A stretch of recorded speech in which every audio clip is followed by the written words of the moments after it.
अब आपकी स्क्रीन पर मौजूद है कॉन्ट्रैक्ट अकाउंट का क्वेश्चन नंबर 11। जैसे कि आप स्क्रीन पर देख रहे हैं, यहाँ पर क्वेश्चन नंबर 11 है। अब बार बार आप पूछते हैं बुक कौन सी है, तो बुक हमारे पास स्वाति प्रकाशन यानी स्वाति पब्लिकेशन की है। कॉस्ट अकाउंट की आपके पास बुक ये आपके सामने मौजूद है। हो सकता है आपके पास किसी अन्य राइटर की बुक हो, जरूरी नहीं है कि आपके पास इसी राइटर की ही बुक हो। हाँ, आप समझने में ज़्यादा इंटरेस्ट लीजिए। अगर आपको समझ में आ गया तो जो भी प्रॉब्लम आप किसी भी राइटर की बुक से पढ़ेंगे आपको आसानी से समझ में आ जाएगा। अगर ये बुक है आपके पास तो वेरी गुड है, नहीं है तो कोई टेंशन लेने की ज़रूरत नहीं है। आपके पास जो बुक है उसी को ही आप अपना महत्व दीजिए और उस प्रश्न को सॉल्व कीजिए जो इस प्रश्न के बेस पर आधारित हो, यानी इसी से ही मिलता जुलता हो। धीरे धीरे हम इसमें अभी आसानी से चैप्टर्स जो है हम कर रहे हैं, लेकिन इजी टू हार्ड की ओर हम चल रहे हैं, यानी धीरे धीरे हम हार्ड क्वेश्चंस की ओर चलेंगे। ये जो प्रॉब्लम नंबर 11 है यह भी एक साल में न पूरा होने वाला कॉन्ट्रैक्ट है, यानी एक ऐसा ठेका है जो कि एक साल में पूरा नहीं होगा। यहाँ पर भी लिखा हुआ है 1 जनवरी 2019 को यह किसी भवन के निर्माण का ठेका लिया हुआ है। ठेका मूल्य 4 लाख रुपए का है, यानी क्वेश्चन हिंदी और अंग्रेजी दोनों में लिखा हुआ है। अब क्योंकि अब हमारे सामने देखिए इंग्लिश में भी बच्चे पढ़ने की कोशिश करते हैं और हिंदी में भी। वो कुछ बच्चे कहते हैं सर आप इंग्लिश में ही बोलिए, कुछ बच्चे कहते हैं हिंदी में बोलिए। तो मैंने इस समस्या को दूर करने के लिए आपके पास जो बुक रखी है वो मिक्स कर दिया है। जो बच्चे जिस प्रकार से जिस भाषा में समझना चाहें उसी भाषा में समझें। फिलहाल हम इसको, क्योंकि सॉल्यूशन इसका इंग्लिश में होगा इसलिए हम इसको इंग्लिश में ही पढ़ रहे हैं। तो मटेरियल परचेज है, मटेरियल इशू फ्रॉम स्टोर है, मटेरियल कंज्यूम एट कॉन्ट्रैक्ट है, डायरेक्ट लेबर है, प्लांट है, इनडायरेक्ट एक्सपेंसेज है और वैल्यू ऑफ प्लांट 31 दिसंबर 2019 को भी लिखा गया है। जो मटेरियल लास्ट में बच रहा है वो 2019 दिसंबर 31 को 5,000 रुपये का लिखा हुआ है। तो जिस प्रकार से यहाँ क्वेश्चन लिखा हुआ है उसको आप ध्यान से देखेंगे और अच्छी तरह से इसको पढ़ेंगे। जब आप अच्छी तरह इसको पढ़ेंगे तो आपको अच्छा समझ में आएगा, मुझे ऐसा उम्मीद है। तो चलिए सॉल्यूशन की ओर चलते हैं और इसके एक एक पॉइंट पर ध्यान देते हैं। सबसे पहले क्वेश्चन का इस प्रकार से प्रारूप होगा, कॉन्ट्रैक्ट अकाउंट एज ऑन 31 दिसंबर 2019। क्वेश्चन के मुताबिक जैसे कि आपके पास इंफॉर्मेशन दी गई थी, यहाँ पर सबसे पहले लिखा हुआ है मटेरियल परचेज्ड जो कि 20,000 का है, तो इसको हम डेबिट साइड में लिखेंगे मटेरियल परचेज्ड। उसके बाद है material issue from store, material store से भी आया है, यहाँ पर 5,000 रुपये का 5,000, तो मटेरियल फ्रॉम स्टोर ये लिख दिया है हमने 5,000 का। Material consume at contract 19,000, consume शब्द का प्रयोग यहाँ नहीं करेंगे। कंज्यूम हम तब प्रयोग करते हैं जब हमारे पास मटेरियल के बारे में परचेज और मटेरियल इशू फ्रॉम स्टोर शब्द का प्रयोग ना हो। अगर इन्होंने मटेरियल इशू फ्रॉम स्टोर और परचेज शब्द का प्रयोग किया है तो इसका मतलब टोटल मटेरियल इन्होंने खरीदा है, ये लग चुका है, वो बात बताई जा रही है।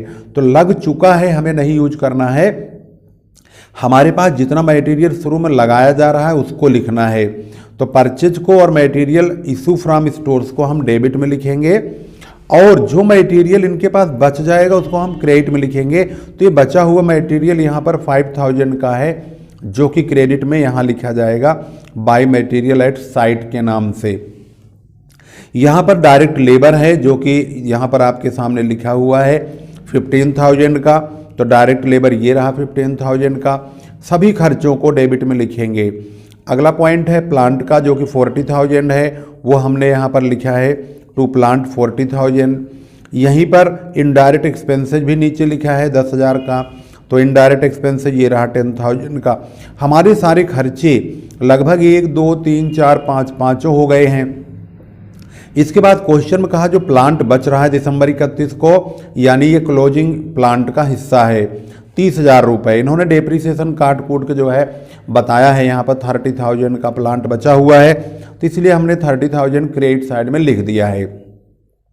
इसकी अदर इन्फॉर्मेशंस दूसरी तरफ है, यहाँ पर लिखा हुआ है स्टोर को वापस की गई सामग्री, जो मटेरियल रिटर्न टू स्टोर है वो यहाँ पर लिखा है 1,000 का, तो उसको हमने यहाँ पर क्रेडिट में लिख दिया है। इसके बाद आता है वर्क सर्टिफाइड, यहाँ पर 75,000 बाई वर्क इन प्रोग्रेस लिखेंगे और इसमें वर्क सर्टिफाइड होगा 75,000 का, और वर्क अनसर्टिफाइड यहीं लिखा हुआ है 4,000 का, जो कि यहाँ पर नीचे लिखा हुआ है 4,000 का। अब हम इनका टोटल करेंगे तो क्रेडिट साइड का टोटल जो है 1,15,000 है, यही ज़्यादा है, और इस तरफ का टोटल देखेंगे तो ये 90,000 बैठता है टोटल। तो 90,000, 1,15,000 में से 90,000 को घटा देंगे तो 25,000 का यहाँ पर नोशनल प्रॉफिट कैरीड डाउन करेंगे और इसको निचले हिस्से में ले जाएंगे। By notional profit brought down करेंगे 25,000 का, और इस प्रॉफिट का हमें दो टुकड़ा करना है, पहला प्रॉफिट एंड लॉस में डालना है, दूसरा work in progress profit capital reserve में डालना है। अब इसकी कंडीशन क्या है? इसकी कंडीशन है कॉन्ट्रैक्ट प्राइस पर आधारित होगी। अब ये जो 25,000 का प्रॉफिट आया, उस प्रॉफिट का कितना हिस्सा प्रॉफिट एंड लॉस में जाएगा और कितना हिस्सा वर्क इन प्रोग्रेस रिजर्व में रखा जाएगा, इसको चेक करने के लिए हमें कॉन्ट्रैक्ट प्राइस को चेक करना है। कॉन्ट्रैक्ट प्राइस यहाँ पर 4 लाख रुपए का है। इस कॉन्ट्रैक्ट प्राइस को हम दो टुकड़े करेंगे, 1/4, 1/2, 1/4 1 लाख, 1/2 2 लाख। हम चेक करेंगे हमारा वर्क सर्टिफाइड क्या 1 लाख 2 लाख के बीच में है, या 1 लाख से कम है, या 2 लाख या 2 लाख से ज़्यादा है। अगर बीच में आता है तो उसका रूल क्या है, लास्ट में नीचे आता है तो उसका रूल क्या है, अगर ऊपर आ गया तो क्या है। तो सर्टिफाइड को चेक करने के लिए यहाँ पर देखेंगे तो वर्क सर्टिफाइड यहाँ 75,000 लिखा हुआ है। अगर 75,000 है तो ये 1 लाख से कम है। अगर 1 लाख से कम होता है तो यहाँ का रूल है प्रॉफिट एंड लॉस अकाउंट में नील ट्रांसफ़र होगा, यानी कुछ भी नहीं ट्रांसफ़र होगा, सारा पैसा वर्क इन प्रोग्रेस रिजर्व में ट्रांसफ़र हो जाएगा। अगर 1 लाख और 2 लाख के बीच में वर्क सर्टिफाइड होता तो प्रॉफिट एंड लॉस अकाउंट में जो रकम ट्रांसफ़र होती वो होता profit into 1/3 into cash received upon work certified. अगर 2 लाख के बराबर होता या 2 लाख से ज़्यादा होता तो प्रॉफिट एंड लॉस अकाउंट में ट्रांसफ़र होने वाली रकम profit into 2/3 into cash received upon work certified होता। हालांकि इन दोनों दायरे में नहीं आ पाया है हमारा वर्क सर्टिफाइड, यहाँ पहुँच गया 1 लाख से कम, तो प्रॉफिट एंड लॉस में नील हुआ, यानी कि कुछ भी ट्रांसफ़र नहीं हुआ।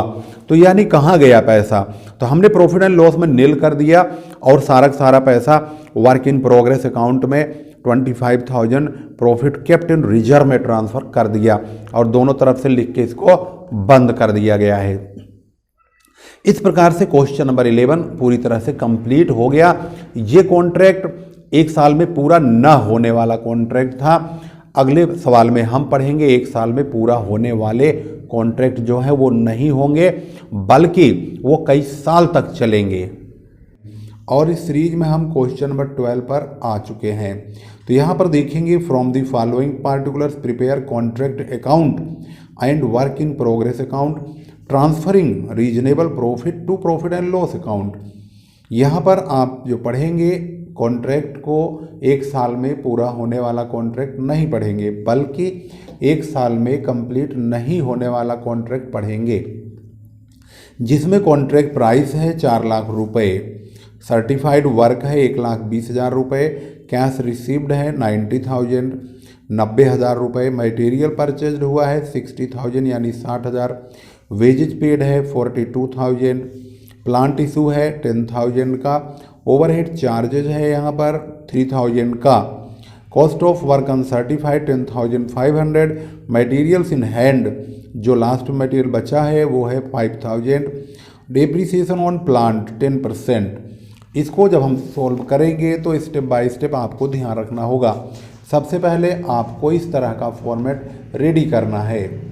क्वेश्चन नंबर 12 है कॉन्ट्रैक्ट अकाउंट। इस प्रकार से आपका जो है पार्टिकुलर्स रुपीज़ इस प्रकार से आपका फॉर्मेट होगा। सबसे पहले हम मटेरियल जो यहाँ पर लिखा हुआ है यहाँ से स्टार्ट है, ये मटेरियल परचेज, यहाँ से तमाम खर्चे स्टार्ट हैं और यहाँ पर सर्टिफाइड वर्क है, कैश रिसीव्ड और कॉन्ट्रैक्ट प्राइस का अधूरे कॉन्ट्रैक्ट में कोई इस्तेमाल नहीं होता है। इससे आपको जान लेना है, ध्यान रखना है कि कॉन्ट्रैक्ट जो 1 साल में पूरे नहीं होते हैं उसमें हम कैश रिसीव्ड का प्रयोग ये 90,000 और कॉन्ट्रैक्ट प्राइस का प्रयोग नहीं करेंगे, सिर्फ सर्टिफाइड और अनसर्टिफाइड वर्क का प्रयोग होगा। तो इसमें आप देखेंगे सबसे पहले मटेरियल नंबर आ रहा है इसमें खर्चों का, जो कि 60,000 का है। उसके तुरंत बाद आप देखेंगे तो यहाँ पर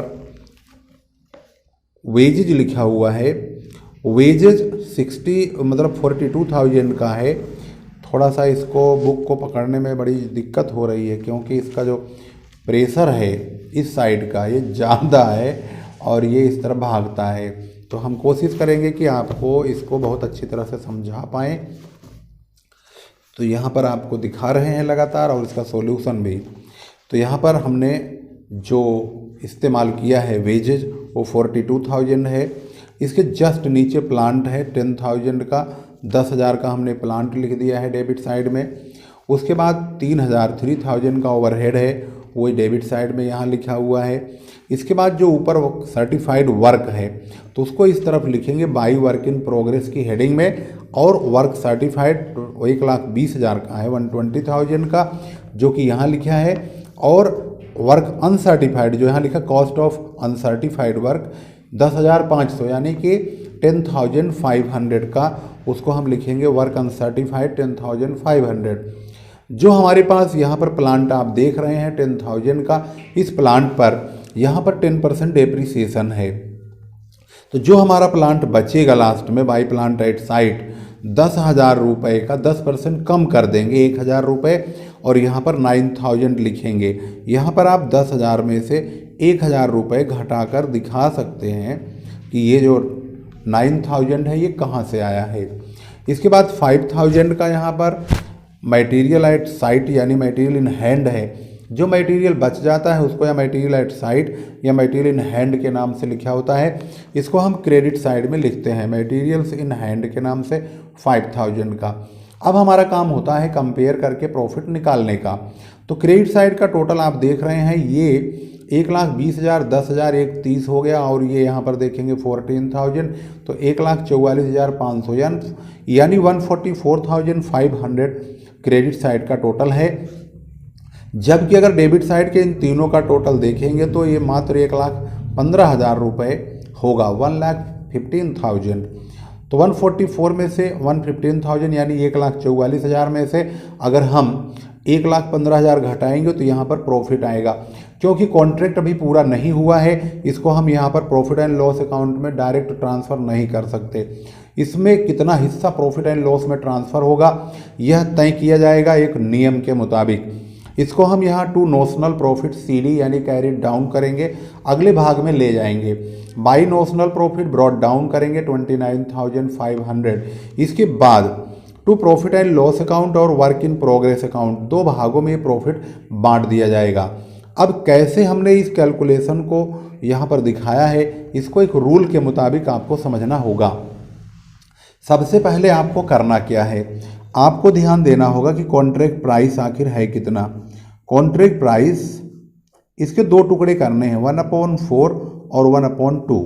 तो हमारे क्वेश्चन के मुताबिक कॉन्ट्रैक्ट प्राइस अगर आप देखेंगे ध्यान से तो यहाँ पर लिखा हुआ सबसे ऊपर कॉन्ट्रैक्ट प्राइस है 4 लाख रुपए यानी 4 लाख रुपीज़। तो हम क्या करेंगे, कॉन्ट्रैक्ट का ये रूल कहता है कि 4 लाख को दो भागों में बांट लीजिए, 1/4 1/2। 1/4 करेंगे तो 1 लाख रुपए आएगा और 1/2 करेंगे तो 2 लाख रुपए आएगा। हमें ये चेक करना है कि हमारा जो ये वर्क सर्टिफाइड है 120,000 ये कहाँ लाइज करेगा। अगर 1 लाख से कम होता है तो ये ऊपर चला जाएगा यहाँ, अगर 1 लाख और 2 लाख के बीच में होगा तो यहाँ आ जाएगा, अगर 2 लाख के बराबर या 2 लाख से ज़्यादा होगा तो यहाँ आएगा। तो अब हम क्वेश्चन को देखते हैं तो 1,20,000 जो है ये 1 लाख और 2 लाख के बीच में आता है, यहाँ पर आता है। अगर ये यहाँ आता है इन दोनों के बीच में तो हमारे नियम के मुताबिक प्रॉफिट एंड लॉस अकाउंट में जो रकम ट्रांसफ़र की जाएगी वो है profit into 1/3 into cash received upon work certified, ये रकम का मतलब प्रॉफिट एंड लॉस में ट्रांसफ़र करने का फॉर्मूला है। अगर 1 लाख से कम होगा तो प्रॉफिट एंड लॉस अकाउंट में जो रकम जाएगी वो जाएगी नील। अगर 2 लाख के बराबर या 2 लाख से ज़्यादा है तो प्रॉफिट एंड लॉस में ट्रांसफ़र की जाने वाली रकम नियम के मुताबिक profit into 2/3 into cash received upon work certified होगा। ये ध्यान रखने वाली चीज़ है। तो इसका मतलब है कि हमारे क्वेश्चन के मुताबिक हमारा जो ये 1,20,000 है ये 1 लाख और 2 लाख के बीच में आ रहा है, यानी इस नियम के मुताबिक प्रॉफिट का हम 1/3 ट्रांसफ़र करेंगे, जिसके नियम के मुताबिक profit into 1/3 into cash received upon work certified है। तो अब हम यहाँ वही ट्रांसफ़र करेंगे। 29,500 यानी 29,500 into 1/3 into cash received upon work certified. तो कैश रिसीव्ड कितना है 90,000, यहाँ लिखा है कैश रिसीव्ड 90,000 और वर्क सर्टिफाइड है 1,20,000 रुपये। तो हम इसी को ही यहाँ पर लिखेंगे। इसको काटने के बाद 7,375 यानी 7,375 रुपये आता है। 29,500 यानी 29,500 में से 7,375 को घटाएंगे तो 22,125 रुपये आएगा। इसको contractor work in progress account में यानी चालू कार्य के हिस्से में ट्रांसफ़र कर देगा और उसको रिजर्व के तौर पर इस्तेमाल किया जाएगा। तो प्रॉफिट केप्ट इन रिजर्व के नाम से इसको लिख देंगे और इस 29,500 29,500 को दोनों तरफ लिख करके इसको क्लोज कर दिया जाएगा। इसके बाद हम बनाएंगे work in progress account. Work in progress account बनाने के बाद यह देखना चाहिए कि वर्क इन प्रोग्रेस का बैलेंस कितना बच रहा है। तो इसके नियम के मुताबिक यहाँ पर देखेंगे कॉन्ट्रैक्ट अकाउंट में यहाँ पर work in progress credit side में लिखा है वर्क सर्टिफाइड और वर्क अनसर्टिफाइड। तो हम इन्हीं दोनों रकमों को यहाँ पर डेबिट साइड में टू कॉन्ट्रैक्ट अकाउंट के नाम से वर्क सर्टिफाइड वर्क अनसर्टिफाइड लिखेंगे। इसके बाद यहाँ पर ऊपर देखेंगे कॉन्ट्रैक्ट अकाउंट में जो हमने वर्क इन प्रोग्रेस में रकम ट्रांसफ़र किया है डेबिट साइड में है, इसको सीधा यहाँ क्रेडिट साइड में बाई कॉन्ट्रैक्ट अकाउंट के नाम से प्रॉफिट कैपिटल रिजर्व वाला हिस्सा 22,125 लिखेंगे। 1,30,000 इनका दोनों का टोटल हुआ, इसको यहाँ और यहाँ लिखेंगे। 1,30,000 में से 22,125 रुपये यानी 22,125 को घटाएंगे तो जो बैलेंस बचेगा उसको बैलेंस सीडी के नाम से 1,08,375 1,08,375 लिख देंगे और यही रकम बैलेंस शीट में ट्रांसफ़र कर दी जाएगी। इस प्रकार से वर्क इन प्रोग्रेस अकाउंट भी यहाँ पर बन गया और यहाँ पर आपका पूरा कॉन्ट्रैक्ट अकाउंट भी तैयार हो चुका है।